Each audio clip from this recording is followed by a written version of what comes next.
Not long ago, I woke up and prepared to study the Il n'y a pas scriptures. si longtemps, à mon réveil, je me suis préparé à étudier les Écritures. J'ai pris mon smartphone et me suis assis sur une chaise à côté de mon lit dans l'intention d'ouvrir l'application Bibliothèque de l'Évangile.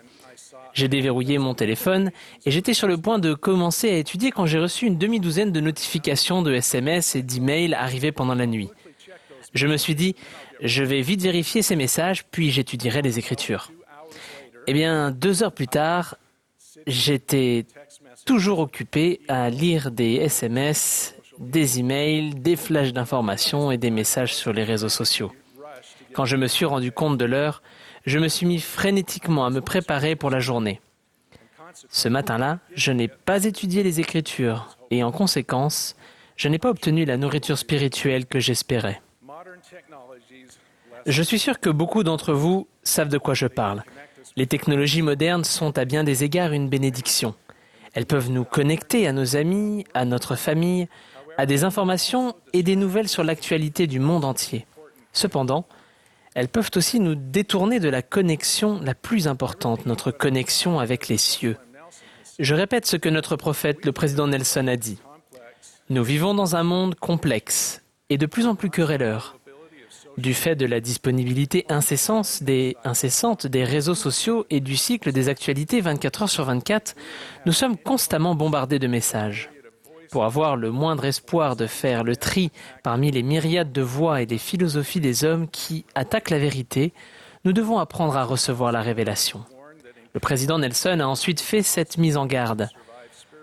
Dans les jours à venir, il ne sera pas possible de survivre spirituellement sans l'influence directrice, réconfortante et constante du Saint-Esprit.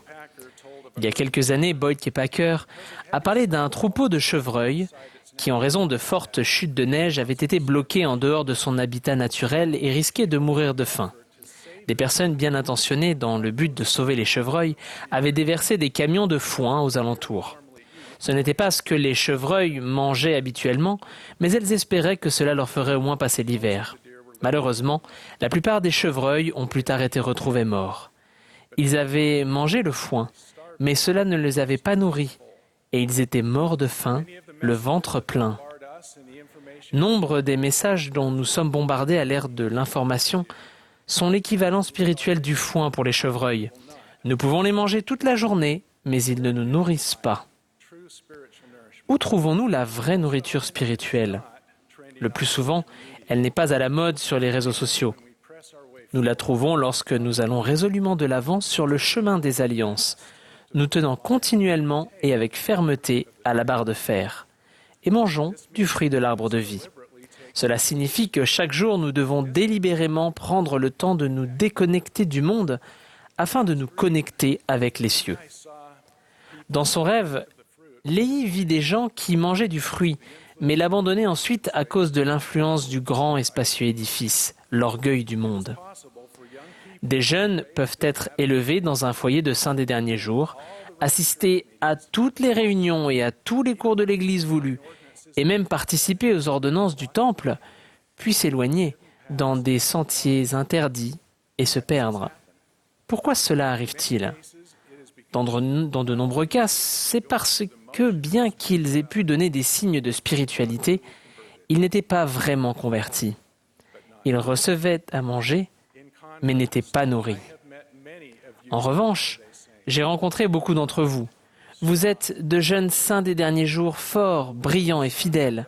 Vous savez que vous êtes fils et filles de Dieu et qu'il a une œuvre à vous faire accomplir. Vous aimez Dieu de tout votre cœur, de tout votre pouvoir, de tout votre esprit et de toutes vos forces. Vous gardez vos alliances et servez les autres en commençant chez vous.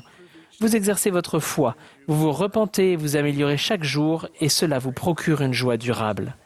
Vous vous préparez pour les bénédictions du temple et beaucoup d'opportunités s'ouvrent à vous en tant que vrais disciples du Seigneur.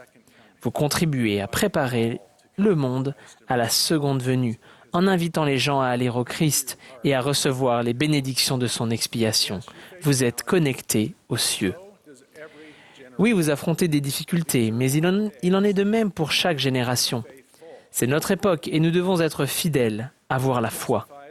Je témoigne que le Seigneur connaît nos difficultés Et sous la direction du président Nelson, il nous prépare à les surmonter. Je crois que l'appel récent du prophète à établir une Église qui affermit ce qui est appliqué au foyer, parce que nous faisons dans nos bâtiments, est conçu pour nous aider à survivre et même à prospérer en ce jour de malnutrition spirituelle. Que signifie être une Église qui affermit ce qui est appliqué au foyer ? Les foyers peuvent être très différents les uns des autres à travers le monde.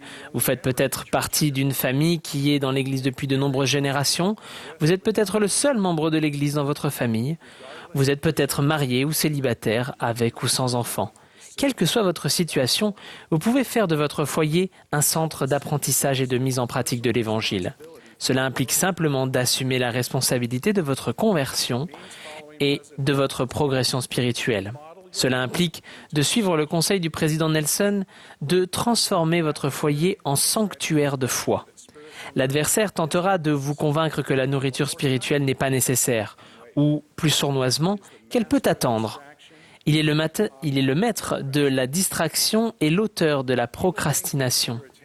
Il attirera votre attention sur des choses qui semblent urgentes, mais qui en réalité ne sont pas si importantes. Il voudrait que vous vous agitiez pour beaucoup de choses, au point de négliger la seule chose qui est nécessaire. Je suis reconnaissant envers mes bons parents qui ont élevé leurs enfants dans un foyer où il y avait toujours de la nourriture spirituelle, des relations aimantes et des divertissements sains. Les enseignements qu'ils m'ont donnés dans ma jeunesse m'ont été très profitables. Parents, nouez des relations solides avec vos enfants. Accordez-leur davantage de votre temps. Ils en ont besoin. Tandis que vous le faites, l'Église est là pour vous soutenir. Nos expériences à l'Église peuvent compléter la nourriture spirituelle reçue au foyer. Depuis le début de l'année, nous avons vu comment l'Église peut affermir grâce à l'école du dimanche et à la primaire. Nous le verrons également aussi dans les réunions de prêtrises d'Aaron et des jeunes filles. À compter de janvier, le programme d'études dominicales pour ces réunions sera légèrement modifié. Il se concentrera toujours sur des sujets appropriés de l'Évangile, mais ces sujets seront en phase avec « Viens et suis-moi » pour les personnes et les familles. C'est un petit changement, mais il peut avoir un grand impact sur la nourriture spirituelle de nos jeunes. Quelles autres sortes de soutien l'Église offre-t-elle ? À l'Église, nous prenons la Sainte Seine, qui nous aide chaque semaine à nous engager à nouveau envers le Sauveur. Et à l'Église, nous nous réunissons avec d'autres croyants qui ont pris les mêmes engagements. Les relations aimantes que nous nouons avec des disciples de Jésus-Christ peuvent être un soutien puissant de notre vie de disciples appliquée au foyer. Quand j'avais 14 ans, ma famille a déménagé dans un nouveau quartier. Cela ne vous semble peut-être pas une tragédie éprouvante, mais dans mon esprit, à ce moment-là, cela a été très difficile. Cela signifiait être entouré de personnes que je ne connaissais pas. Cela signifiait que tous les autres jeunes gens de ma paroisse allaient fréquenter un autre établissement scolaire que le mien. Dans mon esprit de 14 ans, je me suis dit « Comment mes parents peuvent-ils me faire ça ?»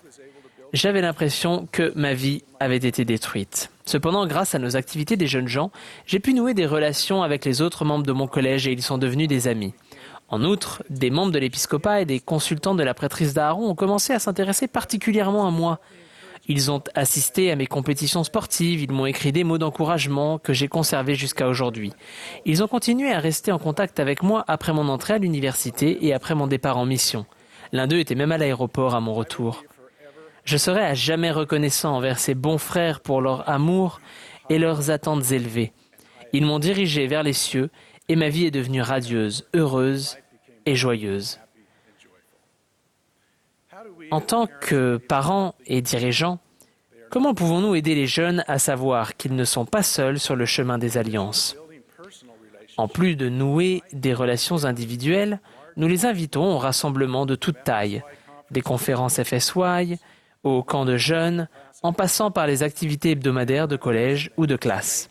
Ces rassemblements peuvent aider les jeunes à renforcer leur foi et à se considérer comme des participants de la grande cause du rassemblement d'Israël.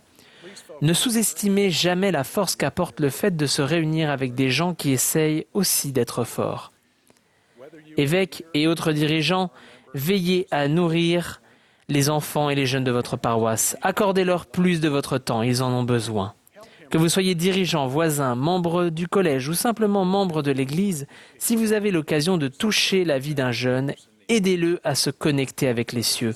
Votre influence peut être exactement le soutien de l'Église dont ce jeune a besoin. Frères et sœurs, je témoigne que Jésus-Christ est à la tête de cette Église. Il inspire nos dirigeants et nous guide vers la nourriture spirituelle dont nous avons besoin pour survivre et même prospérer dans les derniers jours. Cette nourriture spirituelle nous aidera à être fidèles, à avoir la foi. Au nom de Jésus-Christ, Amen.